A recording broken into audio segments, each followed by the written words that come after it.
For years, this has been the popular image of young people and alcohol in Australia. Out-of-control schoolies and alcohol-fueled binges, stretching police to the max.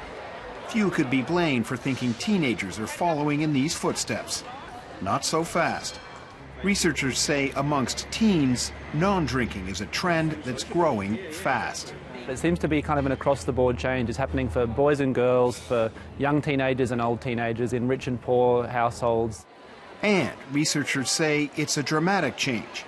In the early 2000s, in a survey of more than 1,400 teens aged 14 to 17 years old, 67% admitted to drinking alcohol. A decade later, that number had dropped to 50%. Half of the teens surveyed said they hadn't drunk alcohol in at least a year. Groups that educate children about the dangers of alcohol before they're teenagers say their message is getting through.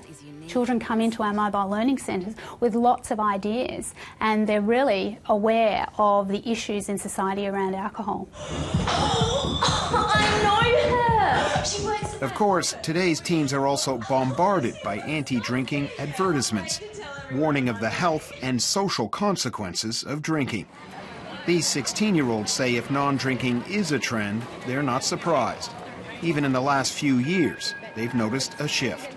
People aren't so afraid to say that they're not drinking anymore, and even if, like, at parties they don't want to drink, they just say it, and it's not really, like, peer pressured as much. You get a lot of campaigns saying how bad it is for you, what happens, and I reckon that almost scares a lot of people to a certain amount. Whatever the reason, it seems more and more teenagers are making their way without alcohol. Norman Hermont, ABC News.